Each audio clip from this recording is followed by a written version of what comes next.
Hey all you amplified violin, viola, and cello players out there. Jacob back here with you for another edition of Electric String Player and the PickupTest.com. And today I want to share with you my top 3 tips for getting the most out of your Tonedexter. Since our first series of videos about the Tonedexter came out a couple months ago, a lot of you guys have been asking us for tips and tricks and also to help you troubleshoot some of the issues that you've come up with that you can't get information about on the Tonedexter site. Obviously, this particular piece of gear was initially designed and invented for acoustic guitar and acoustic bass players. So a lot of the instrument-specific information on the Tonedexter site is geared toward those types of users. So we wanted to make something especially for all of you guys out there.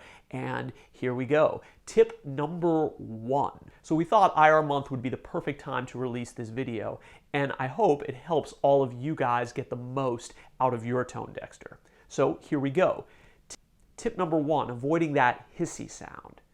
In a previous video where we were shooting out the Tonedexter with the new V-Sound 2 by Signal Wizard Systems, I'll leave a link to that video below for those of you that are interested, we talked about the idea of platform pickups, and more specifically, the concept that pickups that are more full range are going to play better with these types of units, as opposed to the more dull sounding pickups that might work better with the bow, as opposed to the more dull sounding pickups like the realist cello pickup that might sound really good to us with the bow by itself. There are a couple of reasons for this. One is that both of these units will take out a lot of the harsh high end that we really hate hearing with our piezo pickups. But if you add a dull pickup to that, you can get a sound that's a little bit too dull and won't really cut through the mix and be useful for you on stage.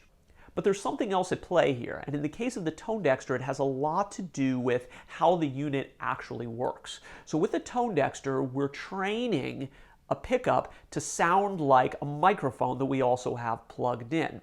And Audio Sprockets recommends a small diaphragm condenser microphone, or usually shaped like a pencil. They're sometimes called pencil mics, right?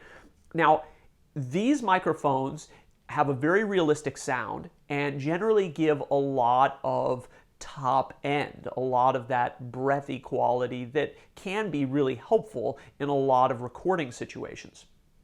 But when the Tonedexter is hearing that full frequency, including all of that high end, and comparing it to a really dull sounding pickup, like again, the realist, just for comparison here, and because I know a lot of you guys that have had problems with Tonedexter were using a realist pickup on your cellos, what happens is that the Tonedexter overcompensates for that high that it's hearing in the microphone and just cranks the treble, right? That really high-end range, which can lead to that extra hissy sibilant sound that you're hearing. There are a couple of easy workarounds to this. First, try experimenting with a darker sounding microphone. Instead of a small diaphragm condenser mic like the ones recommended on the Audio Sprockets site, try a large diaphragm, which can often be a warmer, darker sound, or even a ribbon microphone, which definitely matches the more dull, more mid-range forward sound of a pickup like the realist. Don't have a bunch of great mics lying around? No problem. You can download our world-class boutique microphone library of Wavemaps at www.thepickuptest.com or at www.stringirs.com.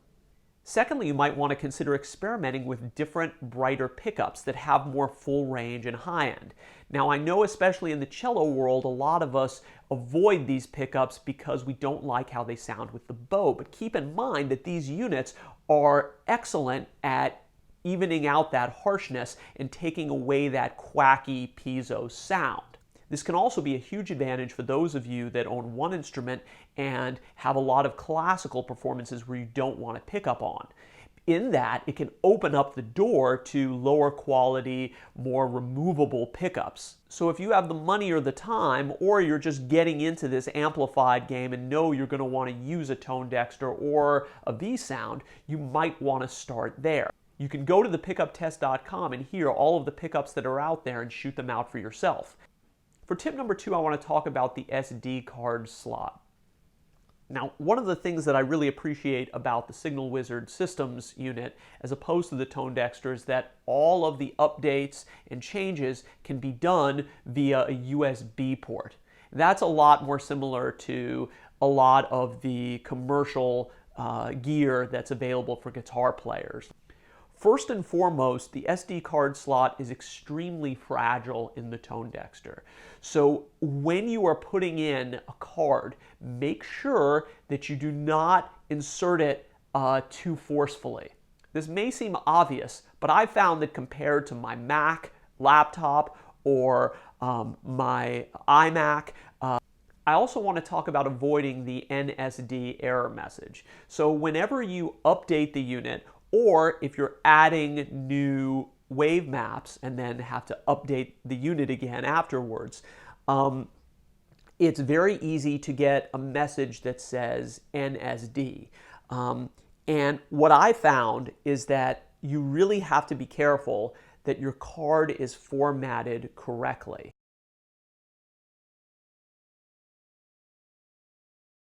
Okay guys, so let's get into the weeds here. I'm going to look for the disk utility, and there we have it.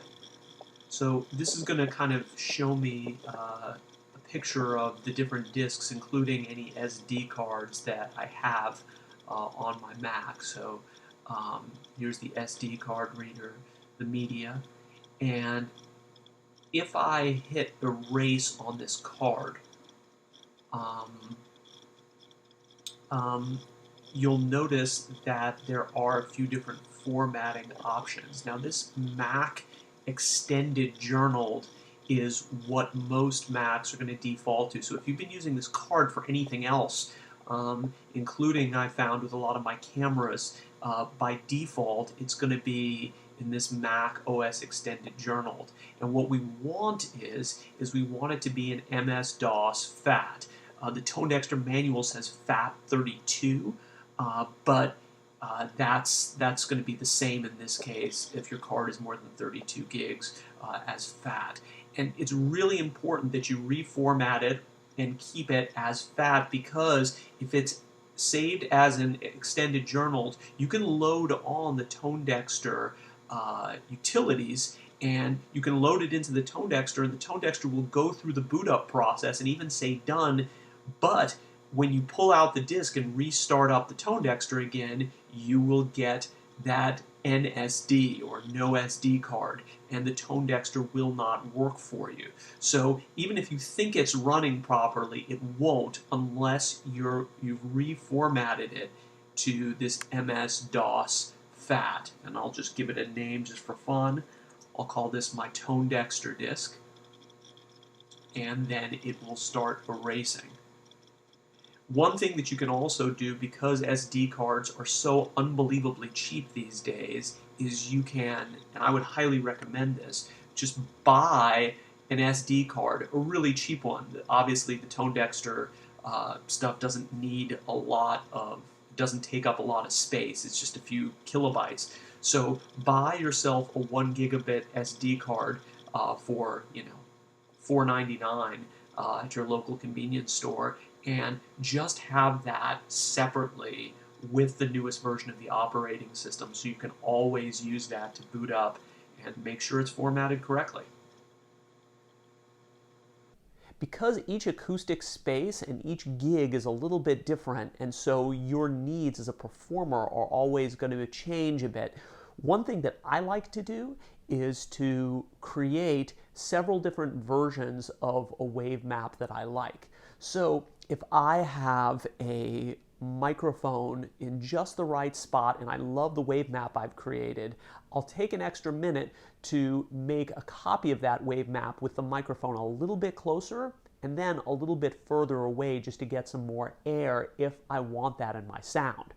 If you combine that with the different blending options that are available on the Tonedexter after the release of operating system 1.4, that will definitely give you enough tonal flexibility for just about any gig. And it's a good thing too, because the EQ options on Tonedexter, while they are available, are extremely rudimentary and usually not that helpful for crafting your sound. Oh, and speaking of our tonal toolkit, there's one more quick tip that I wanted to share with you guys that I use all the time with my Tonedexter, particularly when I'm using it as a standalone unit without a bunch of other effects, pedals, and stuff like that. And for this tip, we're going to actually use the bypass control on the Tonedexter. So if you hold down the left foot switch, you get a bypass signal. And this was designed by James to give you a reference point to hear the difference between your pickup, if I click it again here, and whatever wave map you're on.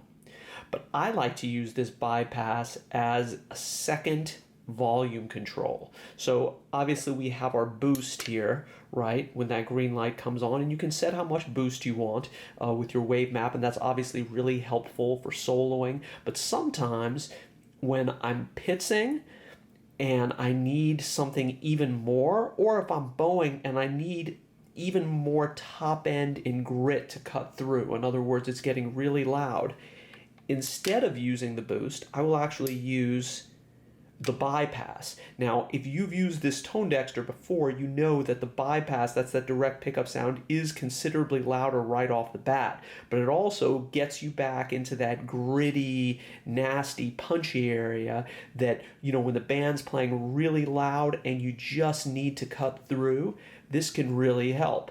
By the way, as another added bonus, you can also boost just that bypass signal. So you really have 4 different levels of volume control here. But more importantly, this bypass, because of that tonality of just, you know, the raw pickup sound, it can really act almost like a treble booster does in the guitar world. And a treble booster, for those of you who don't know, is essentially a boost pedal that really not just boosts the volume, but really boosts the high end, right? So that you have more sparkle, more cut right when you need to really get through the band. So that's another little tool for your tonal toolkit that you might want to check out and start experimenting with. Well, I hope that this gave you some great ideas for getting the most out of your Tonedexter. If you like this video, hit subscribe below and leave a comment for a chance to win a free version of one of our new Wavemap libraries that we're going to be releasing at the end of April. We'll see you next time.